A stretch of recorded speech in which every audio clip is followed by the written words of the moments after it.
Erengédal sirsas minlammat ma weekas a gohalas an firkin fótse sin ódra sinnak ma halskeje sna skalari essuja agus mahan heimis agus am fan savin agus it's na to attached to lam mil weekas. May I just say my deepest thanks for that extraordinarily warm welcome by for so many representatives of the universities, the university.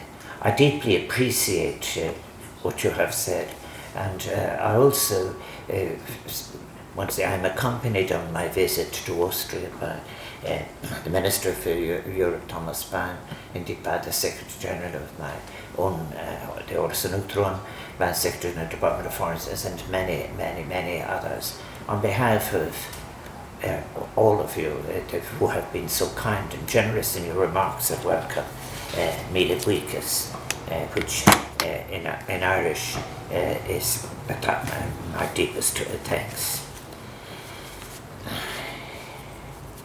So, Rector, distinguished colleagues, ambassadors and friends and students, which are very important to me, it's a very great pleasure to always to get back in a university where I've had some of the most rewarding period of my life as a university teacher.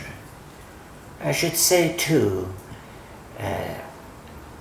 all of that time now in memory too, both as a student in Ireland and in the United Kingdom and the United States and as a teacher in these different places, I was always conscious that nobody of my family attended a university. In fact, second level education wasn't generally available in Ireland. And it's something that is very important to me in relation to the role of the universities, not just in terms of their access, but their ability to be able to resonate with the origins and life of those that they welcome to a place of study. I'm very pleased to be here at the Centre for Irish Studies at the University of Vienna.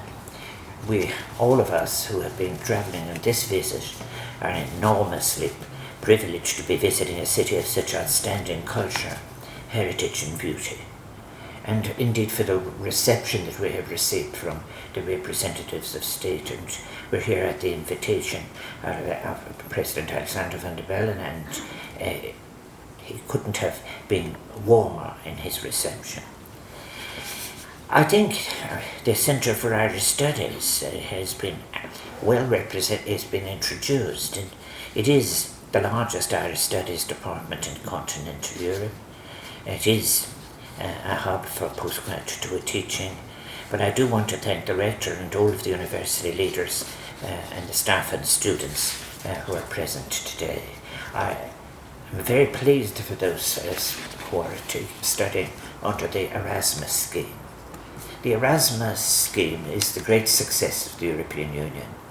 I remember some years ago when I became president first, pointing out that there were over 1 million babies that had been born to Erasmus students. And I often think of this, if you like, when you think of the energy of life that was able to cross borders and people studying, listening to each other's languages, stories and literature.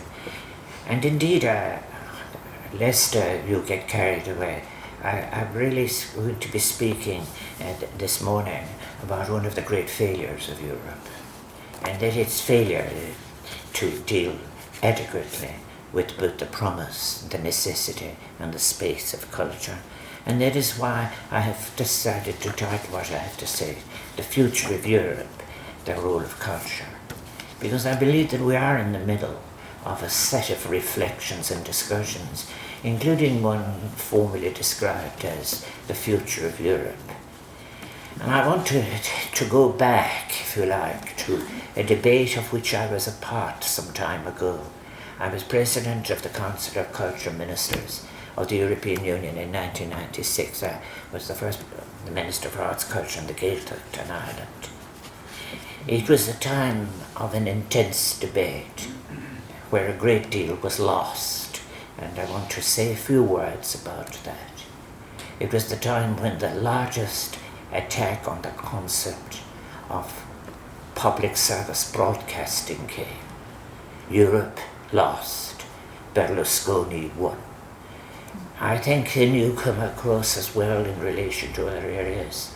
Here in Austria, there's the last country to make a defence of the fixed book agreement, which would have enabled academic books, poetry books, to be in the bookshelves of bookshelves. The commodification of even the book was afoot and so forth. And we had a debate, and I'll turn to it in a moment, and that debate I participated in after I ceased to be minister. There was a debate taking place in New Zealand and Australia between two professors, Professor Trisby, and it is a really straight question. And Michael Volcker was at the other side of the debate. And it was about the relationship between economy and culture. Professor Trisby held the view, economics is practical, real, tangible. It is rational. Culture, on the other hand, is soft, emotional, incapable of being pinned down or so. Michael Volcker, which I return later, replied and really suggested in many cases. He was far-seeing what he wrote in the 1990s. He said it is the other way around. It is from the space of culture, respect of culture, the different forms of economy can come, including forms of economy that are not rapacious on the natural world, that are able to combine issues of social equity, moral sensibility, and ecology and responsibility. And this debate was a debate of the 1990s. And I often thought afterwards about the period between then and today, about what is the quality of the debate in relation to the cultural space, the relationship between culture, economy, and ecology in the European Union. And it is the young people. This is why we welcome Erasmus students. They have brought these issues back, even if we haven't recovered the debate on culture. Most references by formal people speaking about culture, they usually begin with saying that Jean Monnet said if I was doing it all again, I would have begun with culture.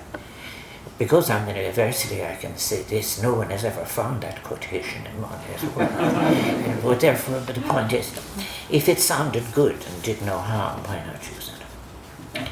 I want to say something as well. Reference was made in the introduction to me. I say to the students, many of whom who have been experiencing their university experience by Zoom. I remember the day I came into the university, going through the gates. I remember that people like us who weren't in universities before and all of the other things like that, how important it was to have the sense of the university itself, where the walls had come down a bit, the gates were more open and so forth. And that university experience is incredibly important. It is what I call, if you like, not just the sucking into oneself of information, but it is all of the possibilities, of the chances of serendipity, which will be thrown up by the encounters and by the engagements as much as by the words written or heard. Oscar Wilde described the beauty of third-language education as not just a space for thinking and the exploration of concepts, but as he put it, to play gracefully with ideas. So I wish you well as you return to what I hope will be the fullness of the experience of the university. And may I hope as well that no advantage will be taken in the universities of Europe to suggest that you can substitute for the extraordinary experience that there exists between a teacher and students and between the curiosity of mind and intellect. A battle, I'm afraid, that will have to be fought, because there is a kind of a technological reductionism in the suggestion that because we did extra in COVID, we will be able to continue. Erasmus is one of the great successes, and as I mentioned it, it is of course associated with distinguished Irish Commissioner Peter Sutherland, who initiated the Erasmus programme. I'm aware of the Institute of Irish Studies, and I do think that the future of Irish Studies is indeed going to be interdisciplinary. it will have to look contextually at the issues in relation to politics and in relation to sociology and so on. Sometimes enough has been knocked out of the text, I think, but at the same time, what is very interesting in relation to the great distinguished work, which is, of course, it was initiated here by Professor Dr. Werner Huber, who died only just some 6 or 7 years ago, and which is now continued indeed by Dr. Dieter Fuchs. We in Ireland are now coming to a point. You make reference to something I'm working on myself in relation. I'm interested in the view from below, the civil war in Ireland, and those who were on what is perceived as the losing side in Northern Ireland, and who were in jail, and what was their reaction.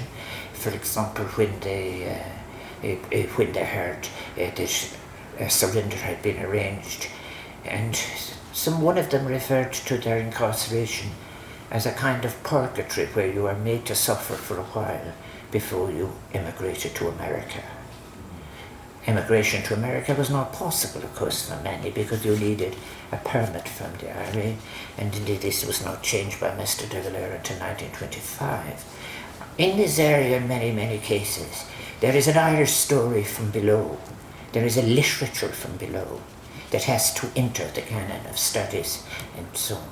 And then again, there is the issue in relation to many of the young people here will be familiar with the Irish language.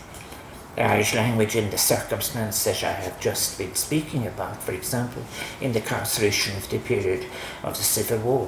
One of the most interesting things that scholars of Joycean scholars, and certainly scholars of Beckett and Flann O'Brien, is there's a greater freedom in the diaries and the conversations in the Curragh between the people who were speaking in Irish in relation to matters of sexuality.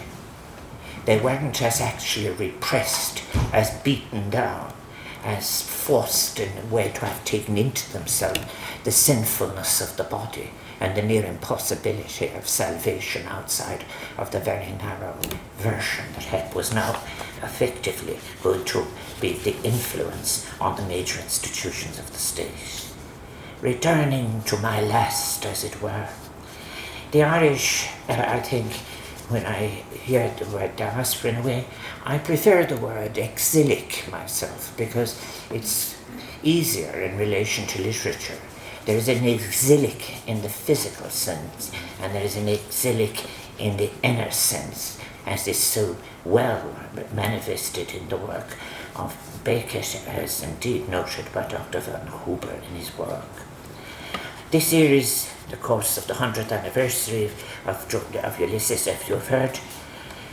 And indeed, I want to thank you for the kind remarks to my dogs, and I'm sure Gary Owen would have appreciated them as well, for perhaps I wouldn't have put it quite so elegantly.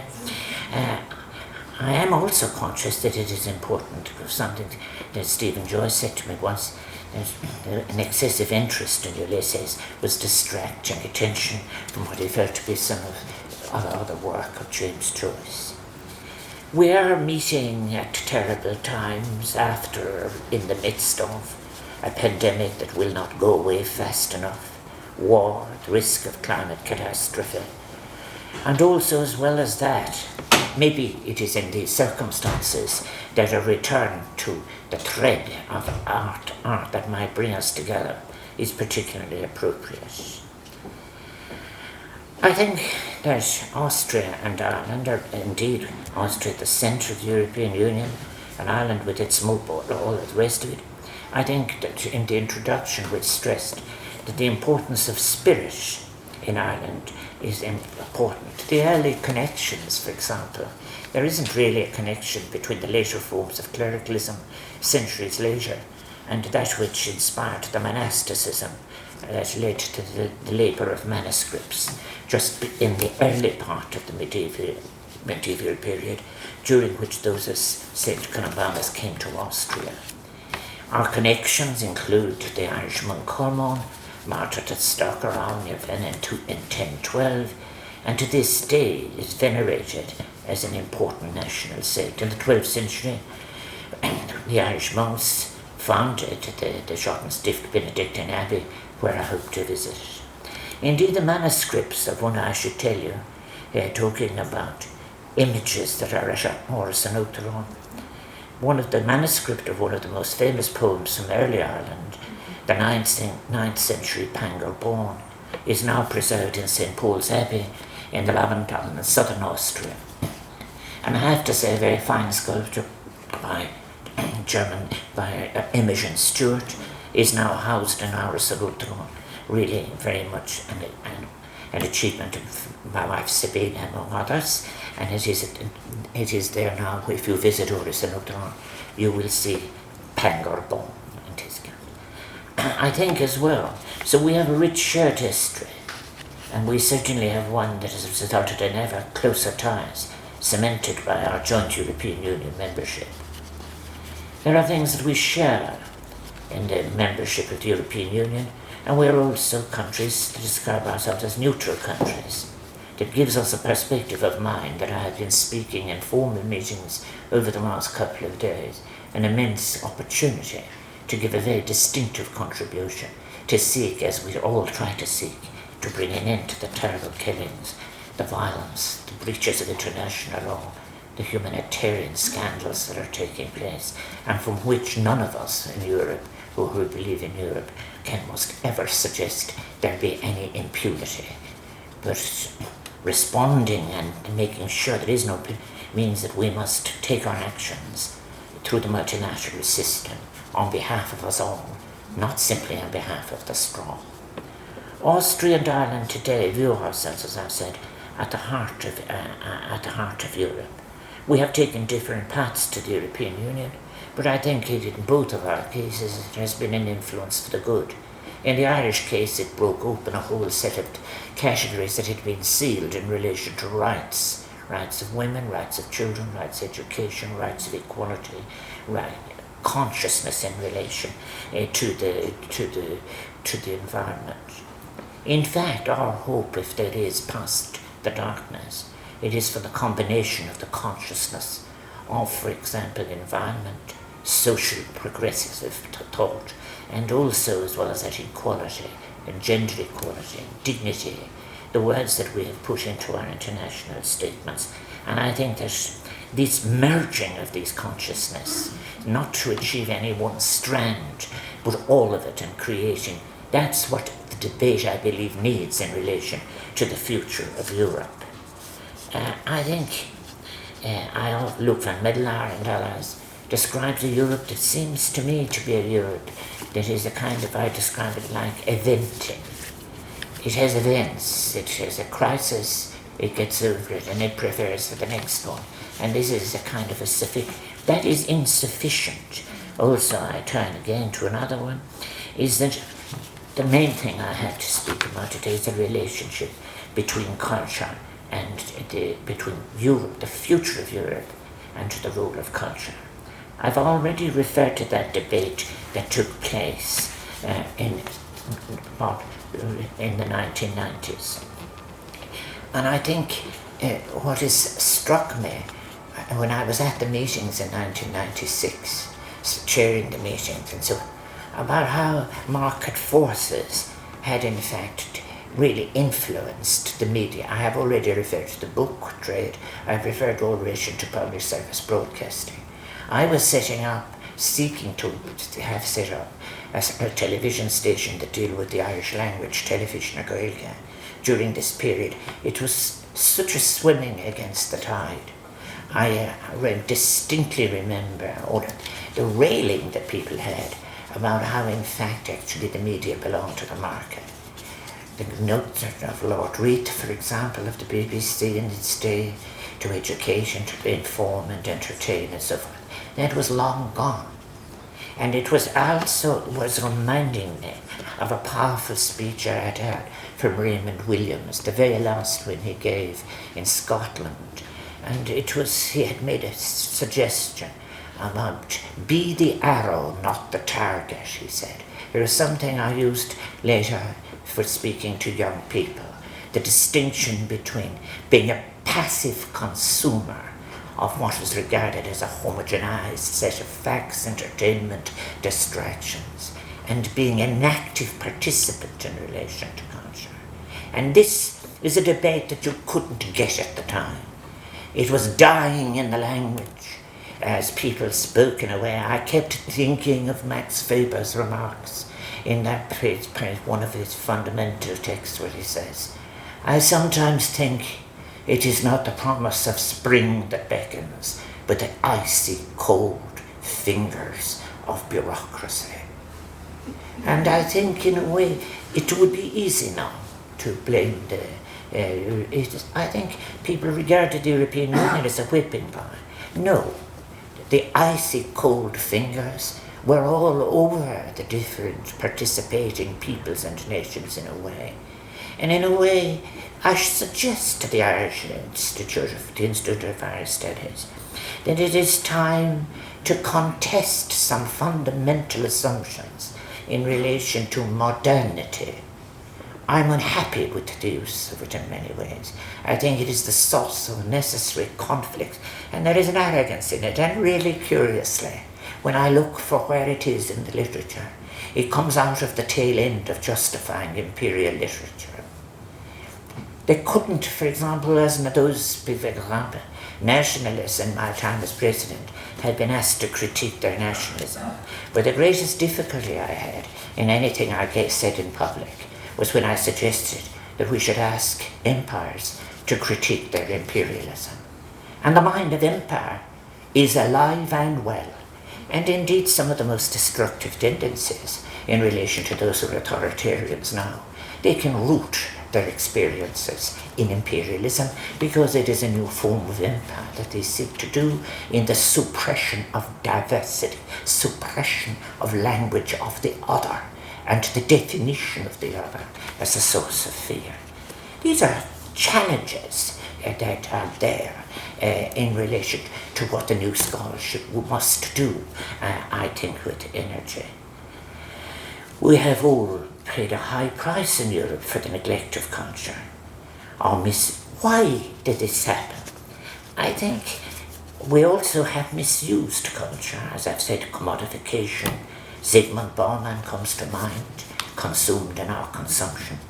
I think as well the marginalization and the culture of the Europeans' presentation of itself. You know, it isn't a case of holding the meetings and having the family photograph and then saying, wouldn't it be nice to have someone play the violin? Effective, this kind of residual marginalization is just what I have described it as insulting, frankly. I think what we mean by culture, one is not speaking, I think, in terms of the arts only. What one is speaking about is the way of life of people, the customs, as I call about it, the recalled and imagined sensory experiences of the body. I think as well, it is one speaks of culture in that sense as the spirit of the Europeans, their ways of life, sense of home, place, region, history, and imagination. And that was always the case. It is one of the reasons why the failure of regionalism within the European Union was such a tragic loss, because within those categories you could have been able to refute the suggestion that to have a sense of home and place and national region that you couldn't be European.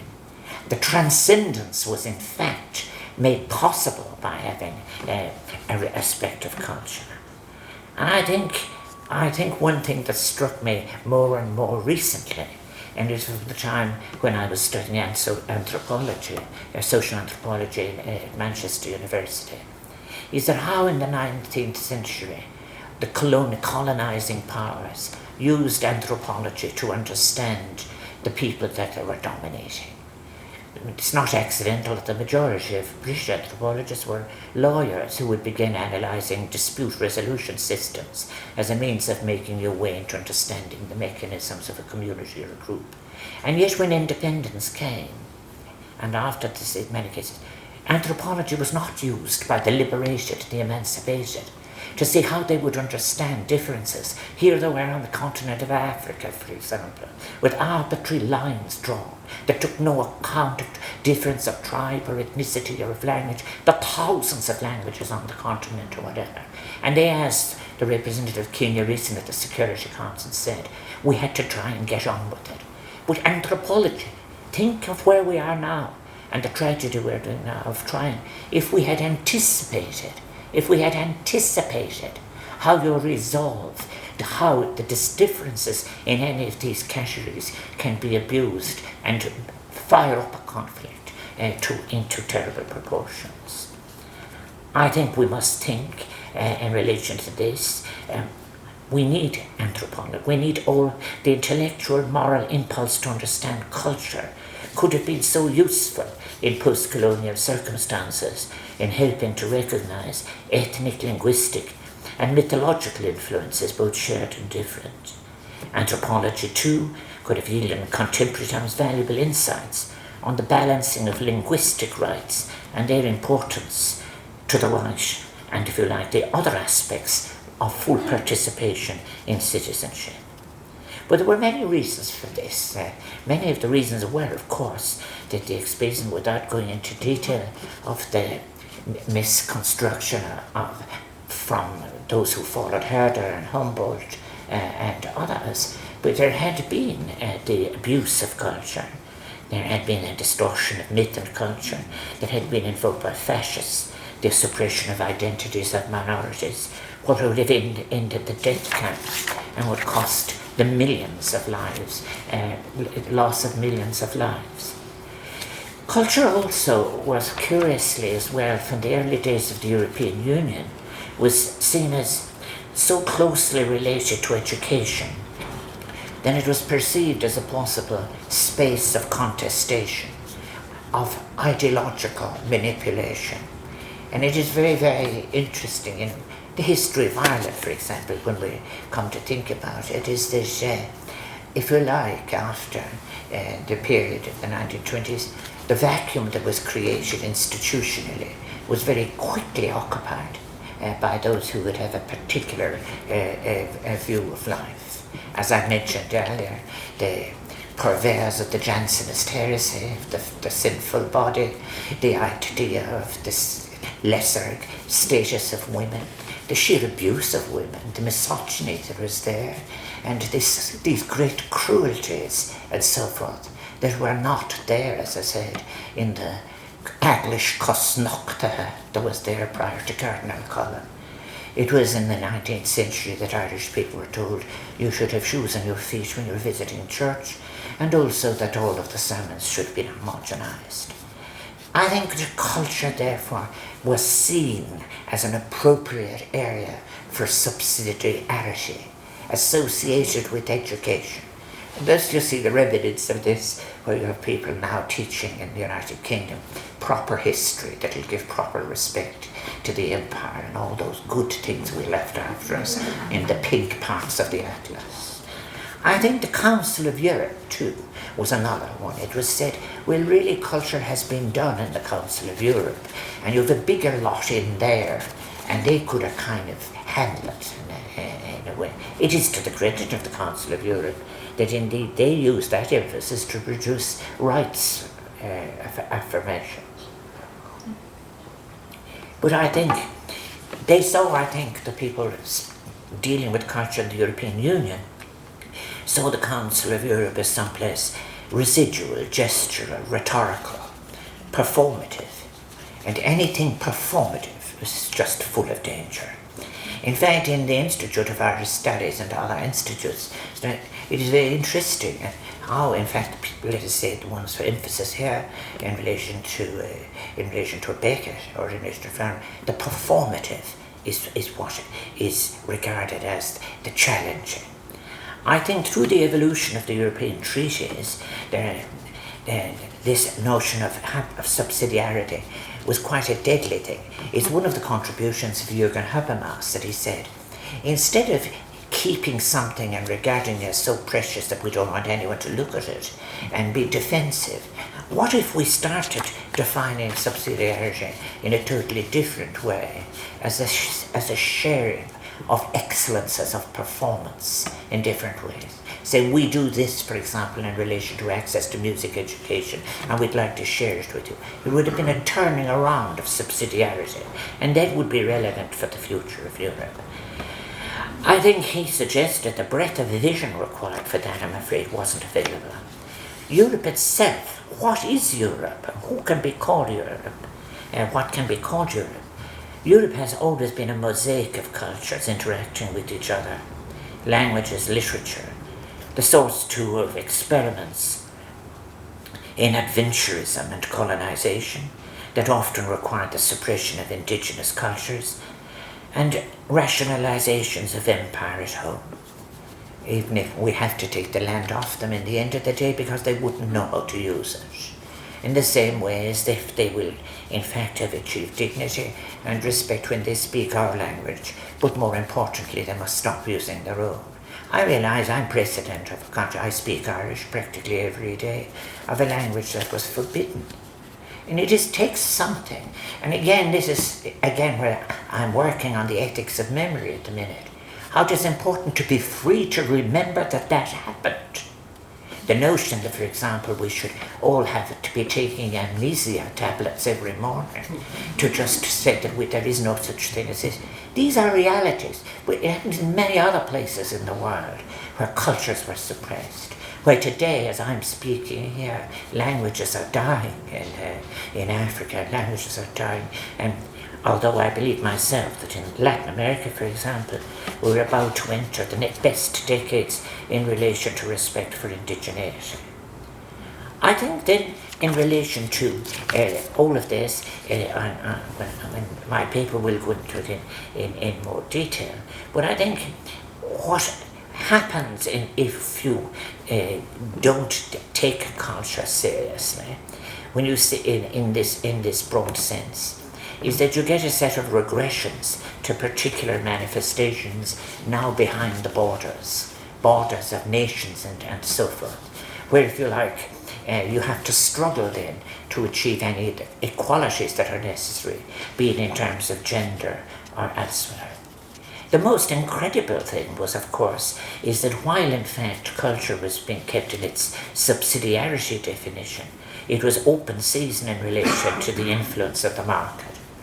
You could have really, what is fascinating in the history of ideas is the way during the Reagan-Thatcher period, Friedrich von Hayek is taken out of the press and he's given a dusting down, and people shake off some of the things, and stuff that had been rejected many, many decades earlier is suddenly the only way. There is no alternative.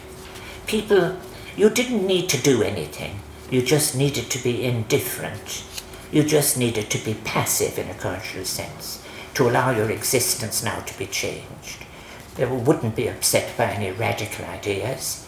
There wouldn't be any great energy in it, because you just switched it on and listened to it. And as you became a homogenized purveyor of mediocrity, this did. And I think that, therefore, the notion about it all is this. That's why you got more and more desperate as you got the people to do a bit of step dancing as well after the council, as well as the fiddle. I think that when I was president of the Council of Culture Ministers, I saw, if you like, how all of this was working out. There was a moment, for example, where it was reversed briefly by Prime Minister Prodi in Italy, only to be, when Mr. Berlusconi returned, to have the same stuff back all over again. And it led the actual meeting of the Council of Culture Ministers to the resignation of the representative officially. Today, the relationship between culture and economy is sometimes now in a kind of a halfway house of definitions. We in Irish, we use the word croíocht for creativity. But people don't really speak about creativity in the widest sense of old and middle literatures or whatever. People are using language about the creative industries. And there's even actually usage of a concept called the creative class. Now, I think that raises issues that people have to decide within the future of the European Union. Are they speaking about creativity as in an individual sense, or are they speaking about creativity in a social sense? I always fought that battle about it. This is the notion of those who say that, in fact, not only might your jewellery be unsafe and your furs if you let a certain kind of people into certain kind of performances, it lowers the tone and so on. There never was any collision between genius and its expression and allowing people to have the experience of music and dance and writing and all of these things. Creativity defined socially as an issue. That's your test as to whether you're in a democracy or not. We can do, if we want to, in the history of culture, look at what elitism's left after us. That's fine, they are achievements. But it is a big issue. And I would like to see the debate on the future of Europe to take on these issues publicly. I might say just one thing in relation to the new circumstances in which we find ourselves with the new media. You will recall that there is a very old debate in the history of publishing in relation to, for example, the right of reply, the right and so forth. Where is the same guaranteed space in the in the electronic media at the present time? Who is making the case for saying there will have to be a space where citizens can have recourse in the same way as we had public service broadcasting, which we made operate within certain criteria. We assumed that they did their best, but equally at the same time, where is the equivalent context, concept in relation to the new regime? And therefore, when people speak about it, I myself was Minister for Film, and in many cases I'm aware of the jobs that can be created in the area of film and in relation to all of its, in the audiovisual and so on. But that is not the sole reason for, in fact, privileging or understanding the cultural space. What I found most exciting in it myself was the sheer way in which people were getting joy out of delivering their energy for the period of life that they had in something that was quite exciting. But I saw the transition. The first meeting I attended of culture ministers was Melina Mercouri was still alive, still smoking her cigarettes. She said it was too late to stop and rest. But when I think of what I have just been describing and the mind of that great Greek woman who had in fact the idea of the cities of culture and so forth, we had come a very, very long way. And then you come on, if you like, to where the ghost of Max Weber comes back occasionally, and you read the 2010 Green Paper from the EU, Unlocking the Potential of Cultural and Creative Industries. It's rather like, as where I come from, people would say, rattling the old bag at culture in case there's anything we haven't ransacked yet. That's a kind of a summary I would have about it all. And it's as bad as that, the kind of pathos of mediocre. And try and be understanding about all of this. It is important. We gain an awful lot from consensus and being tolerant about it. But what is missing is the significance of the foundational value of culture. Part of the basic services that make life possible in relation to all of the different areas. I remember the argument about l'exception culturelle. When I was minister, there was 2 countries still ploughing away, trying to say we shouldn't have the commodification of it. France was one and Ireland was the other. France then left the field. They had 3 culture ministers in the space of 18 months, and the one in the middle decided. We continued on. I still believe in it, and I think that the debate about the non-commodification of cultural practice and the right to cultural participation is so important. A participatory culture is the very opposite of any narrow individualism, an individualism that stresses as it does a personal satisfaction, but culture is a process, a tool for redefinition. Yes, drawing on heritage, but continually evolving and being reworked with the new energies and artifacts that are available. So as we consider the future of Europe, we are challenged, I believe now, to invent an agenda for living which defines the cultural space as wider than the economic space, We're back to that little argument which I started. It is the cultural space that makes many forms of integrated economy possible. It is not ever to be in kind of a residuum of one version of the economy that is producing unsatisfactory results. I think as well, what we must also realise is that if we, culture, I have said, is a process. Yes, it is drawing on legacies of cultural practices, and I think if we don't pay attention to it, we leave, if you like, a repertoire available for its abuse, and that can in fact be invoked as sources of new tensions in society.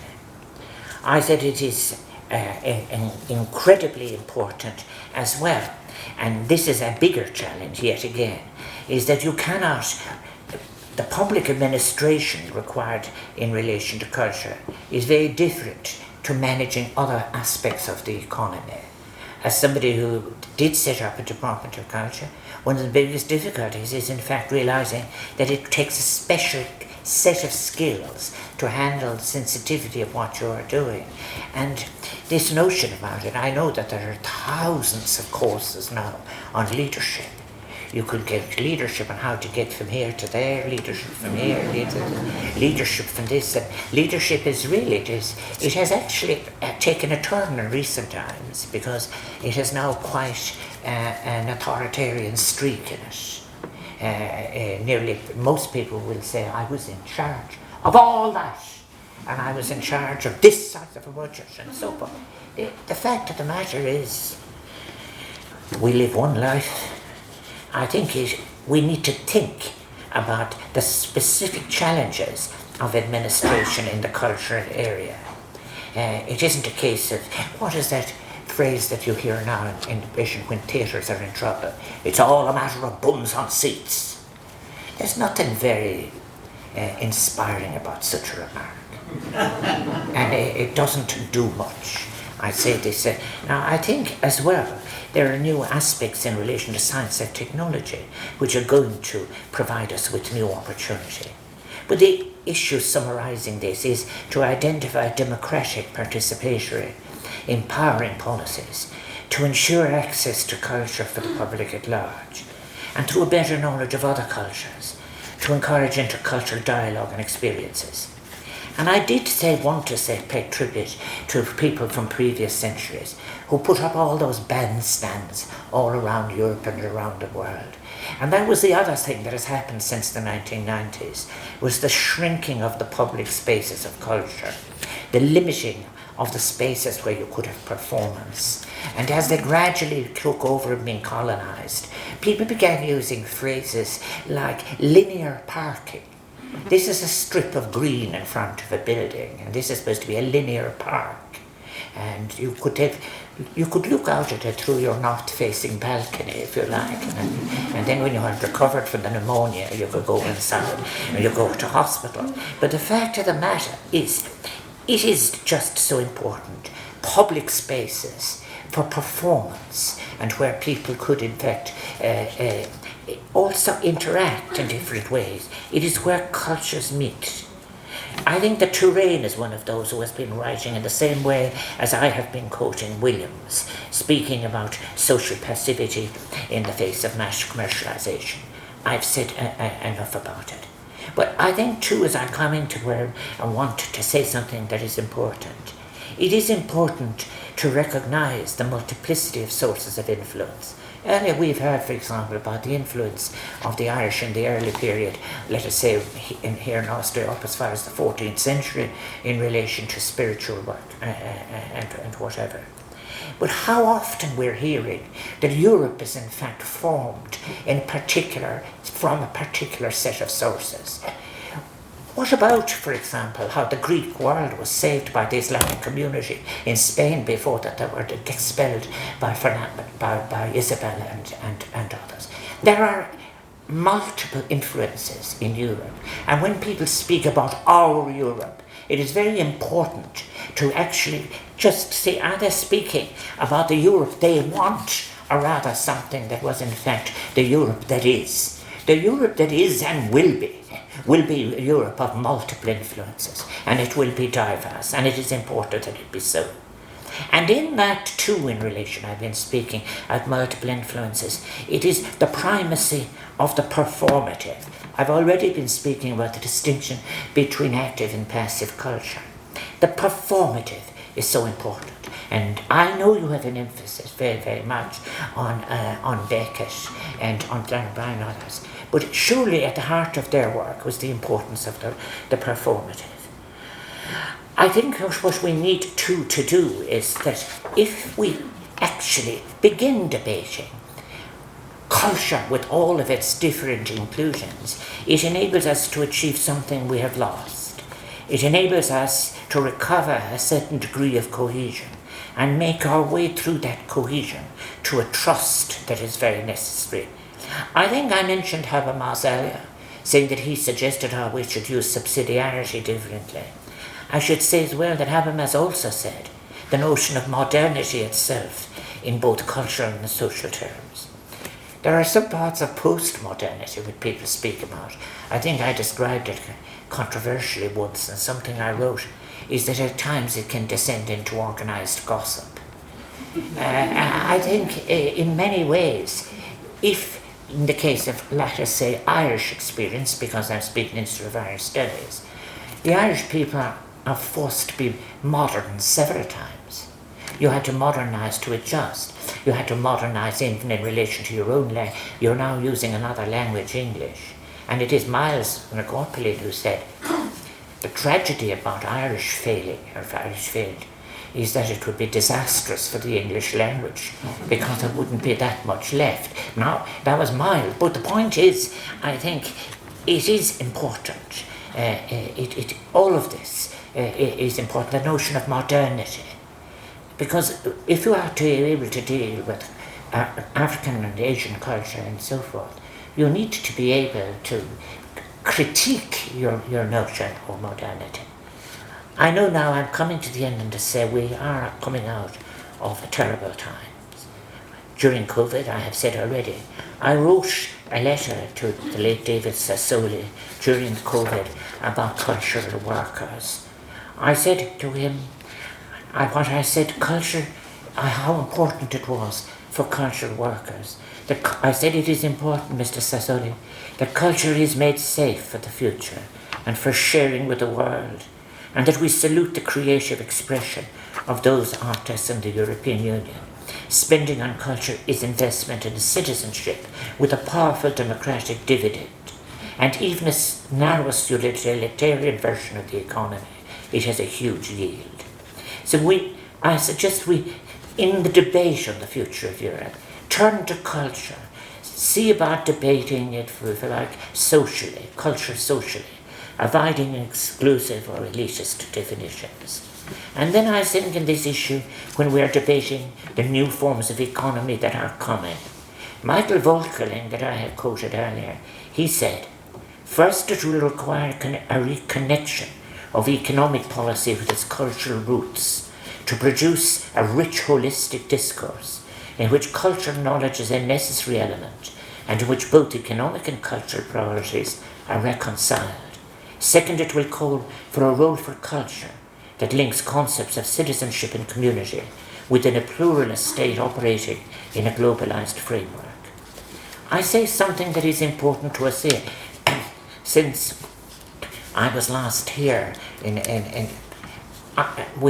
Irish has been recognised as a working language. Agus tríslím le gachtain a bheith go bhar sin, agus is ínta gan rada go bhfuil sé go thomláin san in úsát san European. Ireland, I think, is a firm believer, very, very much. It's very interesting about the Irish when they're surveyed.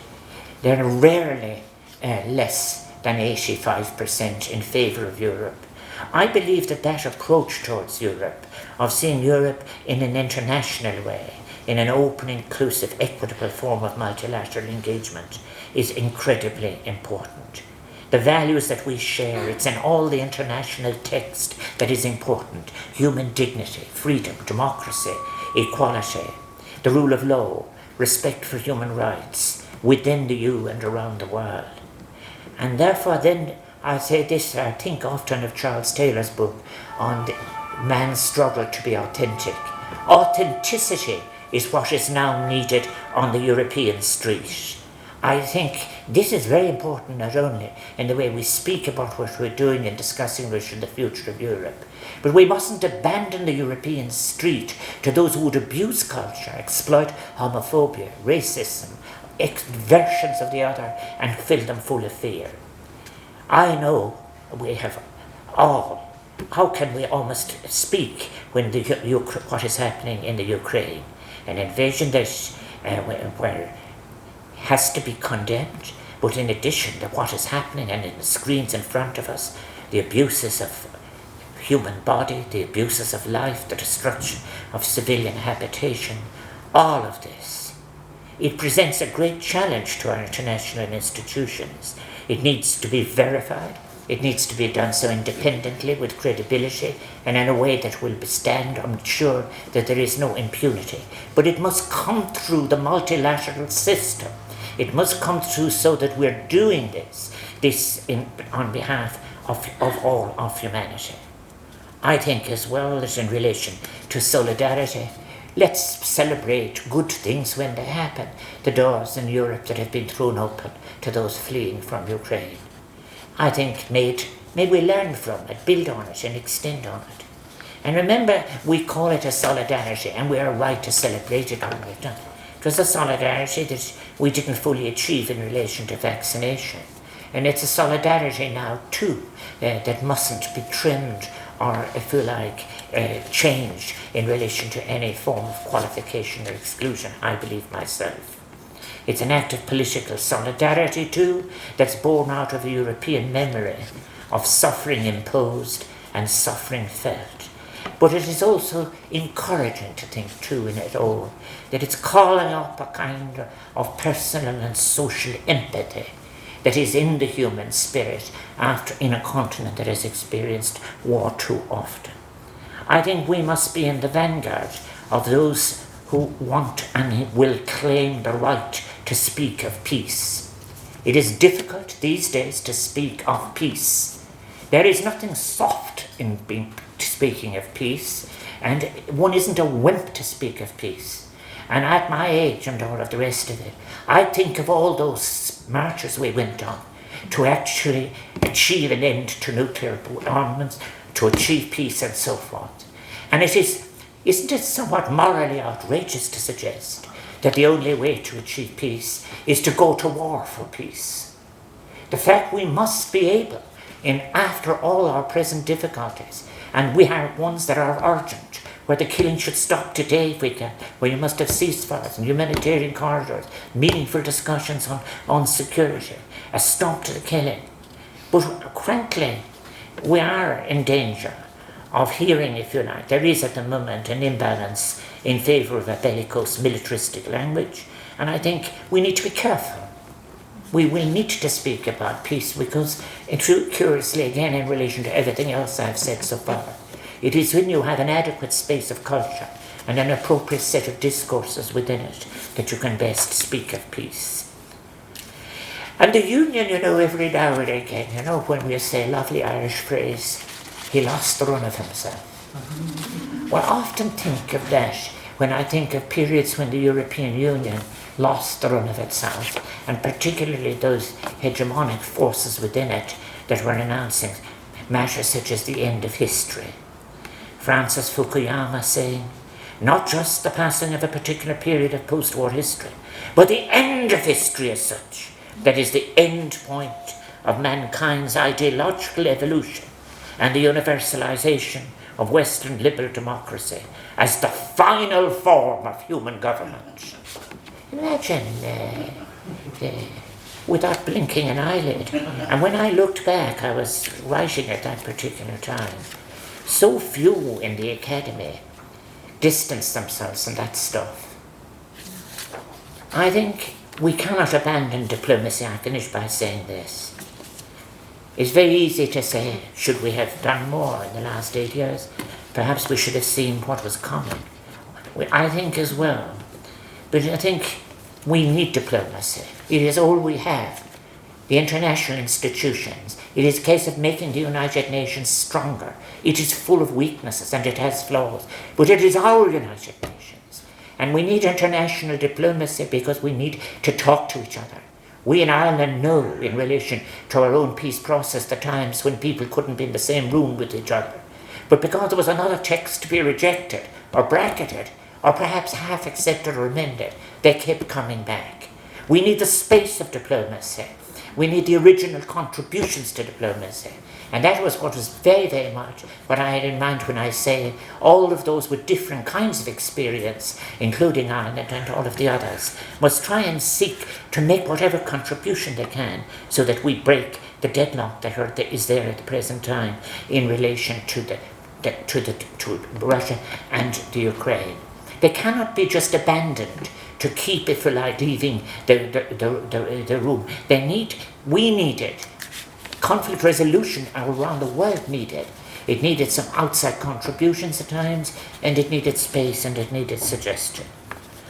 I want to finish by saying perhaps something that there's so many of the young people in the room will make what I have to say redundant. I hope they do. There is a real danger that because of where we are now and its urgency, because of what is in front of us in terms of the terrible abuses which at first I said there should be no impunity, that we have remembered that we would forget the good moments that we had. There was a joy in Europe at the Paris meeting when we achieved that. There was a joy all over the world when we were beginning to be able to talk about sustainable development. We were beginning to look at Africa differently. The countries were coming home to the different international institutions. It's gone from the pages now, but all these issues are still there. And the reason, if you like, why we must get from where we are and have a European Union that is able to not be just inward looking, but outward looking, is so that we ensure that this merging of consciousness in relation to new forms of economy, social security, the basic things that we need, food sufficiency, all of these things, ecological responsibility, are able to be merged and find their way again on the front pages. At the present time, the lives of 3.3 billion people out of today's global population of 7.9 are suffering from the consequences of climate change. There are measures there. Because I have been making a case for the space of culture doesn't mean that I don't applaud the great advances that have been made and the possibilities that are created by, for example, the European Green Deal, which offers a transition to a new form of economy. I think as well there is new writing there. My speeches quote Mariana Mazzucato and Ian Goff and others. But what is needed is a paradigm shift. But the paradigm shift must happen, and it must be supported by the people and in our thinking. The questions that we're asking really is, what are we speaking of towards the future of Europe? Is it a social Europe, constructed, as I've said, with ecological responsibility in times of crisis? Or is it something more narrow, something more economic and monetary? And we must be able to speak to each other as members of the Union. Quite frankly, if you keep speaking of creditor and debtor nations, and you keep speaking of strong economies and Mediterranean economies, and if then you lose the run of yourself altogether, and you begin, rather like was said in times about the Irish famine, some people are just simply slope. The European Union, if it must make sure that it is not an oxymoron, that a union is a union where all voices matter. And I think all voices matter in constructing what might be a mind of Europe in relation to international affairs. I quote an old-fashioned document in one of my speeches, really. It is the Ventotene Accord, written by Spinelli and Paolo Rossi in their prison in Italy. Now they would go on to be federalists and so on. But what they have at the top of their union is in fact a Europe where there will never be war again. And it mentioned as well where their states will recognise each other, and they will recognise each other for their peace that they have with each other. And it was international in that sense. And I think that when I think of Ernesto Rossi and Spinelli, it's very interesting that it's a there are many origin points for the European Union. Theirs is one, coal and steel is another. But quite frankly, there is a lot of coal and steel in the thinking, in the language, and in the discussion and in the discourse of the European Union. To what degree have we moved on from coal and steel? How near are we, if you like, towards actually getting to the edge or the verges of what it might mean in the Vindicating Court? I think all of this is very important. I think it's a debate that will enable us to re-engage with the European street. So I hope that beyond the recession, beyond Brexit, beyond COVID, beyond the murder that is taking place in the Ukraine and so on, that we will be able to return, if you like, holding on to diplomacy as our best hope. We cannot allow it to fail. I think we must sustain humanitarian relief, but we must set about peace building in the medium and long term. We must understand Europe in all its diversity and complexity if we're to strengthen and ensure that Europe is not just a union of conversations between capital cities, but one in which the street understands that we're about to embark on a whole set of new ways of living together. And yes, the decision-making process of the European Union is complex and difficult, and it has been used as a whipping post. But at the same time, it is a place that has been informed by diplomacy, rationality, and the rule of law. So we must muster all our strength, I think, be strong among those who wish for peace, equality, justice, ecological harmony. And I think that the demand for peace, like those people who marched before, it must return to our streets. But I think as we in Ireland look back, reflecting on a half a century of the European Union, Austria 25 years, yes, there was a Europe that had been blighted by the abuses of power, empire and wars. But also there was a union that was making progress in places where there were great clouds of repression, great clouds of exclusion. And we owe much to the European Union in relation to areas of health and relations of equality, of rights, working practices, ecology, the environment, and so many others. There is a Europe that can flourish in this new way without the insatiable exploitation of natural resources and consumption. There is a Europe that is beyond the legacies of the cartel unaccountability. And I think the Europe we seek now must be one as well, in which the hateful rhetoric of previous time is replaced with energetic and joy, energy and joy, replaced with openness, inclusivity, cohesion, and solidarity. Austria, at the heart of Europe, Ireland at the edge of Europe, both peoples strongly European, both committed to multilateralism, both interested in alternatives to war, both countries with a long legacy within each and between of, in fact, cooperation in matters of culture and the spirit. I think it is a good place to be speaking of what might offer the citizens of Europe a real liberation and ever-enriching diversity of cultures, an ethical, sustainable model of economy in harmony with our vulnerable planet. Mille buíochas as Club. Many thanks for listening.